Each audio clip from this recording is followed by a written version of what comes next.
আসসালামু আলাইকুম প্রিয় দর্শক, আজকে নতুন আরেকটি কেক রেসিপি নিয়ে এসেছি। এটাও বাচ্চাদের অনেক বেশি পছন্দ হবে। আর এই কেকটার নাম দিয়েছি আমি banana orange choco chips cake. এই কেকটাতে আমি কমলা লেবুর রস আর কলা ব্যবহার করে এই কেকটা বানিয়েছি। আর এই কেকটা খুব অসাধারণ হয়েছে। আর এই কেকটাও আমি মাটির চুলায় বেক করেছি। তো দেখতে পাচ্ছেন কেকটা অসম্ভব সুন্দর হয়েছে। কেকটা আমি নিজেও অবাক হয়েছি কেকটা দেখে, এত সুন্দর হবে আমিও বুঝতে পারিনি। আসলে কেকটা আমার কাছে খুবই ভালো লেগেছে, তাই আপনাদের সাথেও শেয়ার করছি। আর দেখতে পাচ্ছেন প্রত্যেকটা বাইটে যেন চকো চিপসগুলো থাকে। আমি চকো চিপসের পরিমাণটা অনেকটা বেশি দিয়েছি, যেহেতু বাচ্চারা চকলেট অনেক বেশি পছন্দ করে। তো ভিডিওটি শুরু করি। এখানে আমি প্রথমেই একটা কমলার খোসা একটু গ্রেট করে নিব। এমনভাবে গ্রেট করব যেন ভিতরে সাদা অংশটা চলে না আসে, শুধু উপরের যেই হলুদ অংশটা আছে খোসার সেই অংশটাই নিব। খুব বেশি নিব না, সামান্য একটুই নিব। এই যে দেখতে পাচ্ছেন আমার এইটুকুতেই হয়ে যাবে। এভাবে গ্রেট করে নিব। নেওয়ার পরে আমি, যেহেতু কমলাটা বড় ছিল তাই আমি অর্ধেকটা নিয়েছি। এখানে আমি অর্ধেক কমলার রস করে নিয়েছি। এখানে নিয়েছি 3টা কলা। এই কলা 3টা আমি একটা কাঁটা চামচ দিয়ে ভালোভাবে ম্যাশ করে দিয়েছি। আপনাদের কাছে যদি কোনো ম্যাশার থাকে সেটা দিয়েও আপনারা এভাবে ম্যাশ করে নিতে পারবেন। এক কথায় এমনভাবে ম্যাশ করবেন যেন দলা দলা ভাবটা না থাকে কলার মধ্যে। যদি কোনো শক্ত অংশ থাকে সেটা অবশ্যই ফেলে দিবেন। দিয়ে এইভাবে ভালো করে কলাটা ম্যাশ করে নেবেন।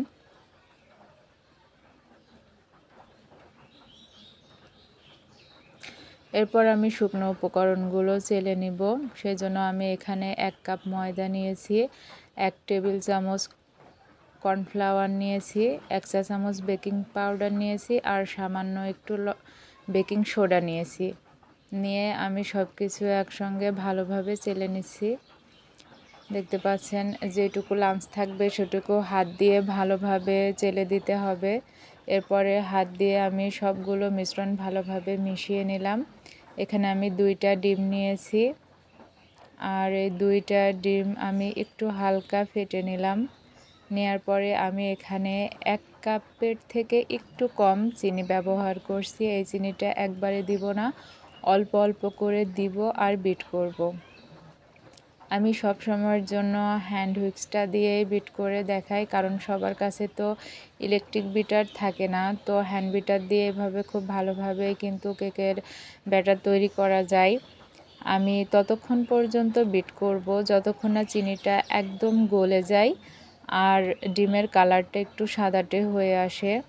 অবশ্য আজকে আমার এই কেকটার জন্য যে ব্যাটারটা তৈরি করেছি, ডিমের এই ব্যাটারটা তৈরি করতে আমার অনেকটা সময় লেগেছে, কারণ আমার মোটা চিনিটা ছিল, সেই জন্য একটু সময় বেশি লেগেছে। যদি চিকনটা হয়তো এত সময় লাগে না। এই যে দেখছেন বিট করা হয়ে গেছে। এবার এর মধ্যে আমি সেই কমলার রসটা দিয়ে দিচ্ছি। এখানে আমার 2 টেবিল চামচ পরিমাণ হয়েছে কমলার রস। দিয়ে আমি ডিমের এই ব্যাটারের সাথে খুব ভালোভাবে মিশিয়ে নিচ্ছি।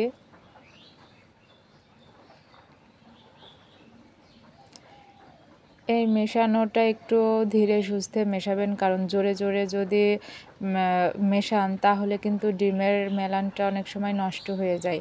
আমি এখানে সামান্য লবণ দিয়ে দিলাম, আর দিয়ে দিব এখানে 2 টেবিল চামচ পরিমাণ সয়াবিন তেল।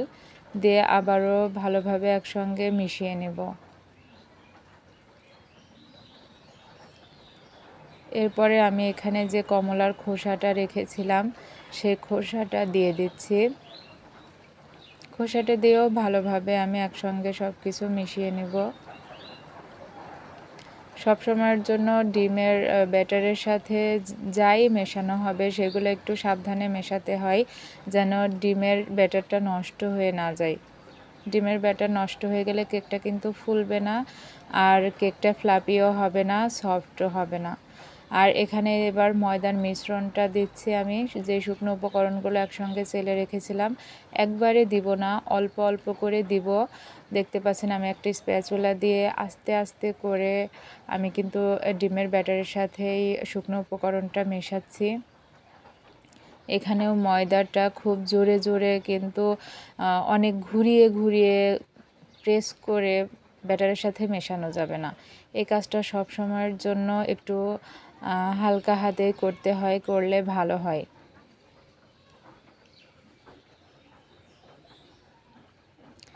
একটু হালকা করে ঘুরিয়ে নিয়ে এসে মাঝখানে একটু টেনে দিয়ে এইভাবে করে মেশাতে হবে। অল্প অল্প করে শুকনো উপকরণটা দিয়ে তারপরে এইভাবে ঘুরিয়ে ঘুরিয়ে ব্যাটারের সাথে মিশিয়ে দিতে হবে। এবার মেশানো হয়ে যাওয়ার পরে আমি এখানে যে কলার পিউরিটা করে রেখেছিলাম সে কলার পিউরিটাও দিয়ে দিলাম। আমি কিন্তু এই কলার পিউরিটাও খুব আস্তে আস্তে ব্যাটারের সাথে মিশিয়ে নিব।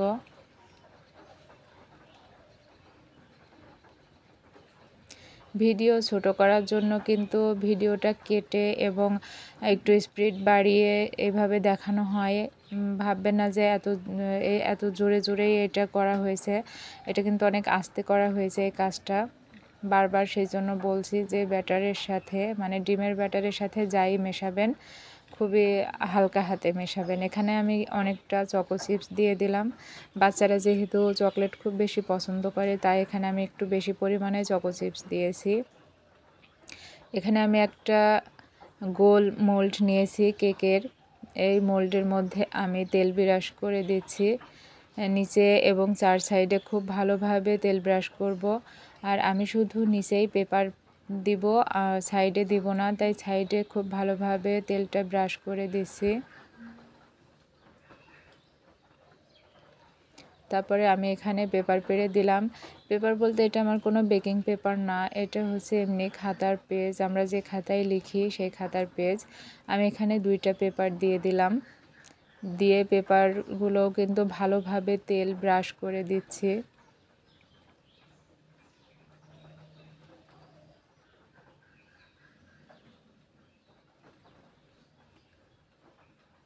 দেখে একটু বুঝে নেবেন যে কিভাবে কি করতে হবে, দেখে বুঝে নিলে সবচেয়ে বেশি ভালো হয়।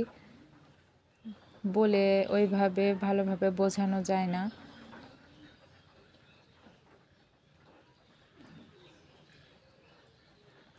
তেলটা ব্রাশ করা হয়ে গেলে আমি এর মধ্যে ব্যাটারটা ঢেলে দিব। সম্পূর্ণ ব্যাটারটা ঢেলে দিয়ে আমি একটু ধরে প্রেস করে দিলাম যেন ব্যাটারের মধ্যে যদি কোনো বাতাস থাকে সেটা বের হয়ে আসবে। এবার উপর দিয়েও আমি আরও কিছু চকো চিপস দিয়ে দিলাম।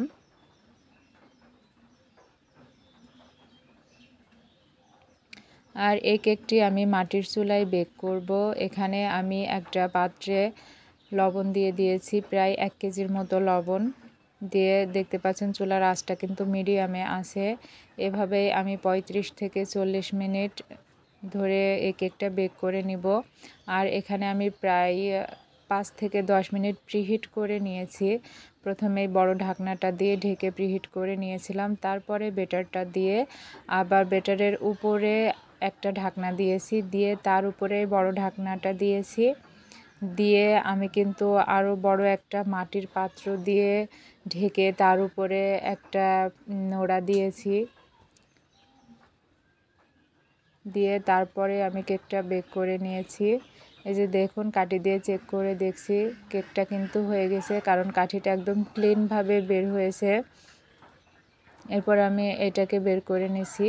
আর কেক সব সময় ঠান্ডা হওয়ার পরে মোল্ড আউট করা ভালো, না হলে অনেক সময় কেক কিন্তু চুপসে যায়, মানে সাইড থেকে ভালোভাবে ছেড়ে আসে না। আর এই গরম থাকা অবস্থায় যদি ফ্যানের নিচে কেক রাখেন তাহলে কিন্তু কেক চুপসে যাবে। তাই গরম থাকা অবস্থায় কেকটা কিন্তু ফ্যানের নিচে রাখবেন না, এমনি স্বাভাবিক তাপমাত্রায় রাখবেন যেন আস্তে আস্তে কেকটি ঠান্ডা হয়। এরপর আমি চার সাইডে দেখলেন একটা এই যে চাকু দিয়ে এভাবে চার সাইডে ছাড়িয়ে নিয়ে তারপরে মোল্ড আউট করে নিয়েছি। আর আমার পেপারের সাথে কিছু চকো চিপস লেগেছিল, সেটা ওখান থেকে নিয়ে আমি কেকের সঙ্গে লাগিয়ে দিচ্ছি এভাবে। কেকটা দেখতে পাচ্ছেন মাশাআল্লাহ, আমার কাছে তো খুবই ভালো লেগেছে। কেকটা খুব সুন্দরভাবে হয়েছে আর অনেক সফট হয়েছে। এর আগে মাটির চুলায় আমি আরও আরেকটা কেক বেক করে দেখিয়েছিলাম, সেটার থেকেও এই কেকটা অনেক বেশি সফট হয়েছে। আমি কেটে দেখাচ্ছি, এই যে দেখুন, কেকটা খেতেও কিন্তু অসম্ভব মজার হয়েছে। মানে কলার ফ্লেভার এবং যে কমলার যে ফ্লেভার, দুইটা একসঙ্গে মিশে দারুণ একটা ফ্লেভার এসেছে। আর কেকটা খেতেও অসম্ভব মজার হয়েছে। আশা করি আপনারা আমার রেসিপিটা ফলো করে বাড়িতে একবার হলেও ট্রাই করবেন এবং আপনাদের অনেক ভালো লাগবে। আর এটা বাচ্চাদের জন্য অনেক ভালো, যেসব বাচ্চারা কোনো ফল খায় না তাদের জন্য তো অনেক হেল্পফুল হবে। আল্লাহ হাফেজ, ভালো থাকবেন।